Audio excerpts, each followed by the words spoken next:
Hello everyone, it's KhalZain and this is the video where I'm going to show you everything in my desk setup and how I use it for both productivity and gaming. Especially how I got it from looking like this to this. This includes the desk, chair, accessories, cable management and everything else that I'm going to cover, including my TV setup. The timestamps and all products are linked down in the description below, so if you like anything you see or want to purchase, you can get to what you're looking for and check it out. Hopefully by the end of this video you can get some inspiration for your own setup or how to improve it. If you have any questions, let me know down in the comments below and I'll answer them as quickly as possible. And also, if you haven't already, please don't forget to subscribe to my channel and drop a like as it really helps me out. So without further ado, let's start with the desk itself. This is an IKEA MALM desk with a pull-out panel. I bought this towards the late end of 2020 as a desk upgrade. I wanted an all-white aesthetic and a stable desk as my previous one, made of black tempered glass, didn't have great legs for stability.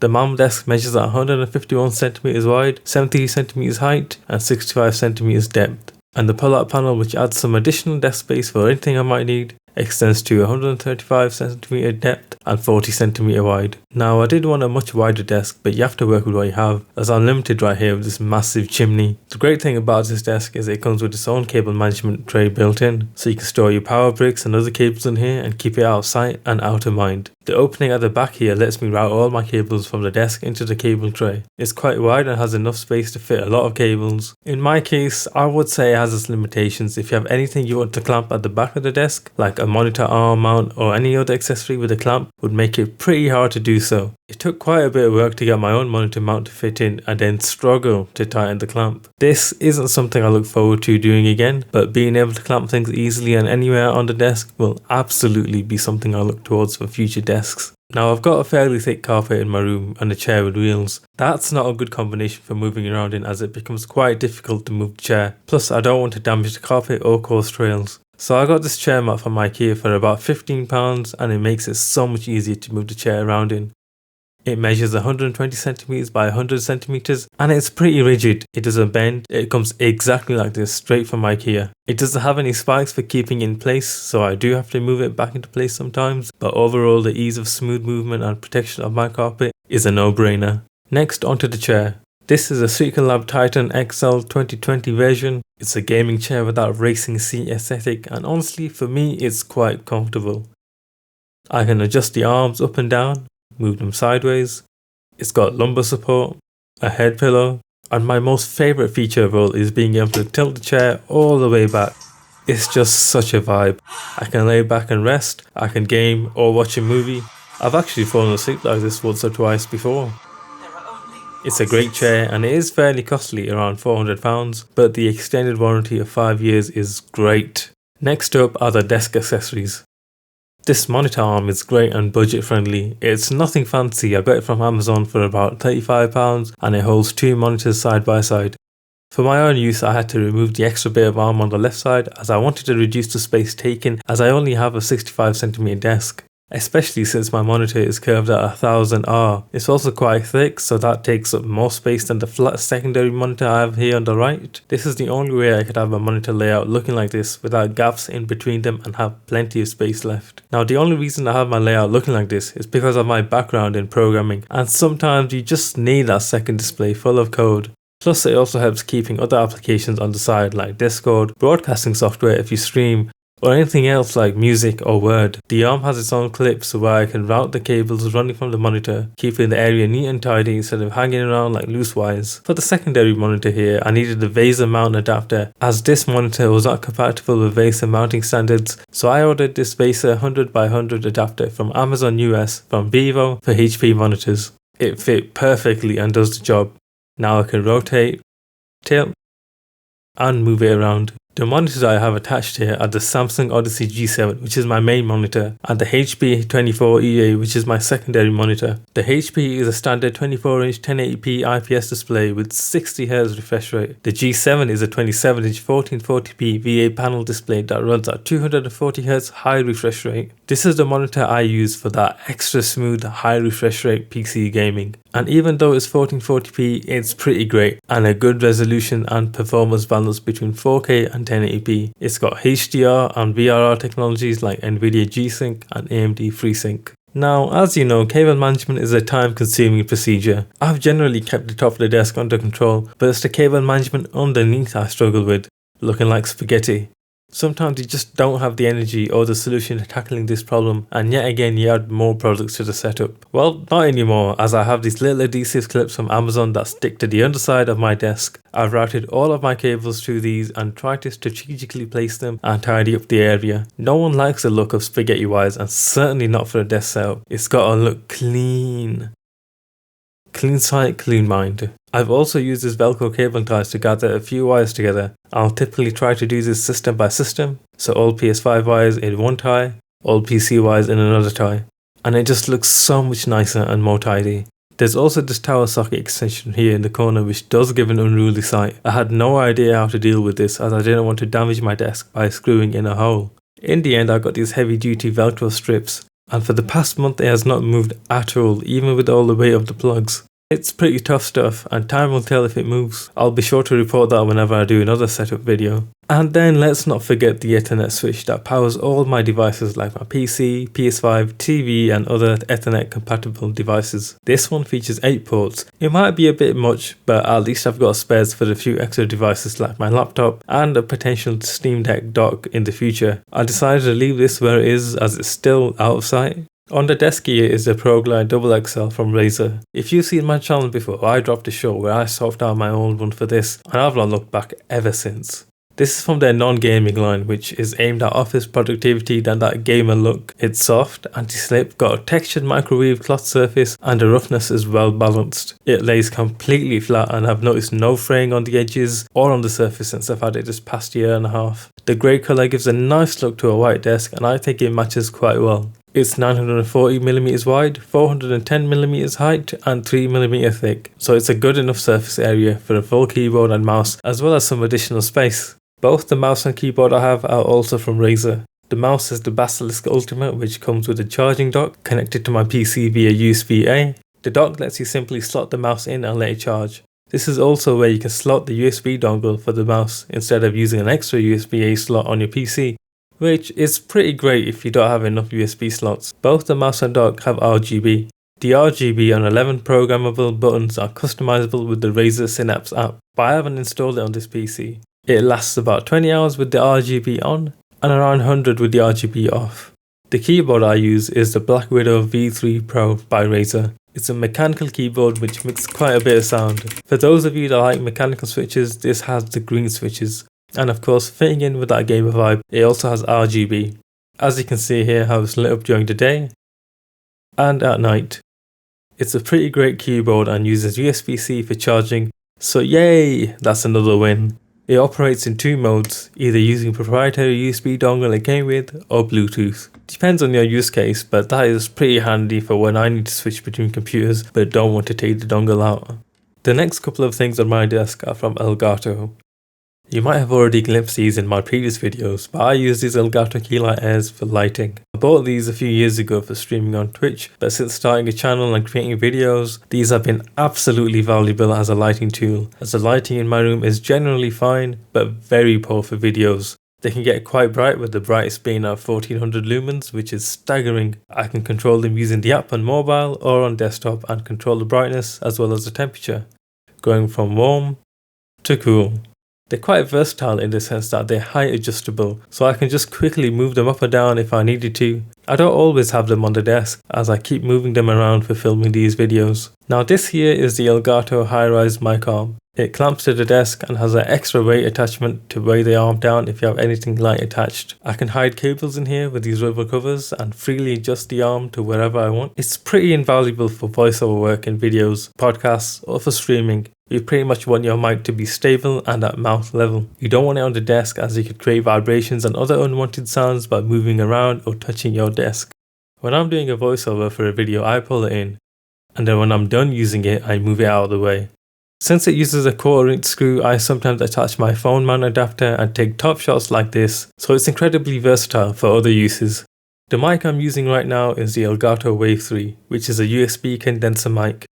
I just bought this recently to replace my old Blue Snowball as I wasn't satisfied with it. I've only been using this for about a month now and it's been pretty great for recording my voiceovers and for streams. I still need to spend more time with it and check out the wavelength software that apparently unlocks its true potential, as it offers a whole host of filters, plugins and other improvements. It has a mic gain dial which you can turn up or down, press on the dial button to switch modes, a mute button that is capacitive touch so you can just tap it and it'll mute the mic. I actually really like that feature, so if there's a disturbance or interruption, I can easily tap mute and deal with the noise and then get back to it. It plugs in via USB-C to USB-A and has a 3.5mm port that allows mic monitoring with no latency. This is good for those of you who can handle listening to their own voice as you speak. This is another Elgato product I have in my setup, and it is the FACECAM Pro, which runs at 4K 60fps. It's USB-C to USB-C, and I only have this webcam out when I need it for video conferencing, when I'm streaming, or when I'm taking proctored exams. The rest of the time is safely tucked away with my other cables.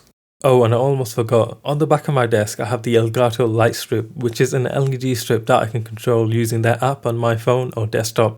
It's 2 meters long and I can change the colours to anything I want. I have these on at night in the dark for them gamer RGB vibes. They can get quite bright and honestly look so cool, even as a night light. On the pull-out panel I used to have my iMac here, but I've since moved out to another location. I felt quite cramped and I think a good desk setup should be one where you have room to move. It's clutter free and does not make you feel claustrophobic. I now use the side of the desk for items that I use daily, some of which I'll be talking about next. But before I do, I have to acknowledge this big brick sticking out like a sore thumb. It's the One Connect box for my Samsung TV. We'll talk more about this later on in the video. As a video creator, high-speed storage is a must.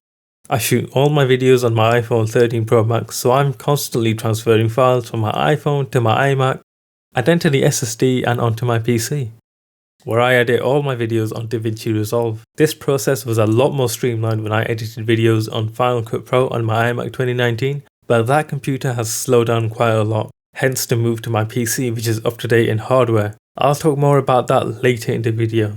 This is an SSD enclosure called ROG STRIX ARION and is USB 3.2 Gen 2 and has some RGB when you plug it in. Inside this enclosure is the Samsung 980 Pro 1TB, which used to be in my launch model PS5 and has been repurposed for high-speed video transfers. Now I know the SSD is overkill, as top speed enclosures like this are limited to 1000 megabits per second, but it's what I have at the moment and the transfer speeds are ridiculous. I'm no longer waiting for transfers to be done in minutes and hours, now it's only seconds, which means I can get into editing right away. It comes with two cables, USB-C to USB-C and USB-C to USB-A. So this is the PlayStation Pulse 3D gaming headset. It features 3D audio for PS5 games, but I also use it for PC gaming and watching videos on my PC and YouTube. The sound is incredible, and I just swapped out the ear cups in one of my previous videos if you want to check that out. It makes them so much more comfortable than the stock earpads. It works via a USB dongle like most wireless gaming headsets and charges via USB-C. I've also got these PlayStation Pulse Explore earbuds. These are one of a kind and a first for PlayStation consoles. They have planar magnetic drivers, which are a technology only found in expensive premium headsets. This cost me £200 at launch, and in my opinion they're absolutely worth it. They sound great, they fit perfectly, and most importantly my hair doesn't get flattened down like with headsets, and charge via USB-C. I'm into the Apple ecosystem, so I generally have my iPhone with me along with my Series 7 watch and my AirPods Pro Gen 2. I like being able to listen to music, get reminders to get up and walk, count my steps and all that, but sometimes you just need to charge devices all at once, and this BLKIN Boost Charge Pro 3-in-1 MagSafe wireless charger is a game changer. It charges the iPhone, AirPods and the watch all at once with the full maximum wattage allowed for MagSafe charging, which is 15 watts. So I can do my work and play games whilst having all of my devices charging with one neat solution rather than 3 different USB-C cables. And to be honest, sometimes you just don't have more than one USB-C port or charger available. We finally got to my PC. This is the second PC I've owned, but it's the first one I've built myself and I'm very proud of it. I did a video of this early last year in 2023 if you want to see that, but I must say, this PC is an absolute beast. These are my specs. I've paired it with an Intel i7 13700K and an Nvidia RTX 4080 Founders Edition. And this just runs all the games at insane levels, over 100 FPS with and without DLSS at 4K or 1440p ultra settings. It pretty much meets all the recommended settings for the latest demanding games. I mostly use my Xbox controller, but if a game has DualSense features included like haptic feedback and adaptive triggers, then that is my go-to controller for the ultimate experience. And then when it comes to video editing and 4K video exports, this PC is very performant and just makes its way to the finish line within minutes, ready for me to upload to YouTube at the highest quality. I may do a more in-depth video on this PC in the future, so stay tuned. So obviously I love PlayStation. I grew up playing PlayStation ever since the PS1. I have the PS5 Pro in all its glory standing on my desk, and it just has the best exclusive games ever, like Uncharted, The Last of Us series, Spider-Man, God of War, Days Gone, and many more. I usually play on my TV here, but sometimes I also play on the monitor if it's a game like Call of Duty or something competitive. I need to mention though, the DualSense controller itself gives a whole different gaming experience with haptic feedback and adaptive triggers. From feeling footsteps as you walk on different surfaces, pressing a little harder on the trigger to fire or shoot an arrow, I would highly recommend you play Astrobot and Returnal, which takes full advantage of the feature set of this controller. I buy my games mostly physical. So on the other side of my room is this MALM drawer from IKEA. This is where I store my PS5 games and steelbooks. I've run out of space, and as you can see, I also have a game stand where there are many more PS5 and PS4 games, and then the rest of my PS4 and PS3 games that I've stored under my bed. Earlier on, I mentioned my TV and the One Connect box. I still don't know where to place this, but it's placed here for now. It's got 4 HDMI 2.0 inputs, and I've got my PS5 connected to it. Sometimes I'll have my PC connected if I need to watch a movie or play a game on the big screen. Now this is the Samsung Q9F. It's a 75-inch TV and it's the flagship model from their 2018 QLED lineup. Yes, I know, our TV too high. It's got full array local dimming, which is the best backlight you can look for in an LED TV. I've done most of my late PS4 and all of my PS5 gaming on this TV, and it's been great the entire time, with crazy bright HDR peak brightness up to 2000 nits, to vibrant colours and the deepest blacks available on a QLED TV. Obviously you need plenty of space between you and a TV of this size. After moving things around my room for a while, I had gotten quite annoyed at playing on my bed in front of the TV, as I had no back support and felt pretty uncomfortable. I used to have my chair in the middle of this room and bed in the corner. Small room problems, but the way my room is now is perfectly optimized. Recently I bought this back support pillow that massively helped me get more enjoyment out playing on the bed in front of the TV. I'm now really comfy and no longer annoyed. That being said, the TV itself is limited to 60Hz on 4K and 120Hz on 1440p. With my PC and especially my PS5 Pro, I do want to take advantage of the 4K 120Hz VRR features and finally move to a HDMI 2.1 4K OLED TV. I'll possibly be downsizing to a 65 or 55 inch and moving to an LG C5 or G5 TV. So we'll see what 2025 has in store. Now we're pretty much done, but I have 2 bonuses left to add, and the first thing is lighting. Lighting is key for everything, whether that's for your setup or your bedroom. I swapped out my old light bulb, which had a warm temperature at about 800 lumens. The new light bulb I have installed right now is a smart light bulb called NANOLEAF Essentials. This light is connected via Bluetooth, and using the app lets me adjust the light bulb brightness and dim it, change the colours to a more gaming vibe, or mix in a few presets to constantly change colours. It's rated at around 800 lumens, and honestly it gives me even more reasons to be lazy, like turning it off on my phone without getting up from bed. Winner! What more could you want? Since I've been in this room, I've not once changed the curtains, so let's change them and see what difference it makes. Wow, it makes quite a subtle difference to the setup. It matches my grey carpet, the white walls, and generally looks a lot cleaner. It's not something to do with my desk setup directly, but it is more or less decor. So if you've got a curtain near or next to your setup, maybe switching it for another colour or texture can help breathe some new life into your personal space. So that's it for this desk setup and room tour. This is my small gaming setup, and it's something that has constantly changed over the last 7 years. I wish I had videos from back then to show how far it's come. I'll find them eventually. It's taken a long time to get to this point, and we'll see what changes will come later in 2025. If you made it this far, drop a nice desk setup in the comments, and if you liked and enjoyed this video, found inspiration or saw some useful tips, then please like and subscribe and follow me everywhere, as it really does help me continue making these videos. Thanks for watching, and I'll see you in the next one.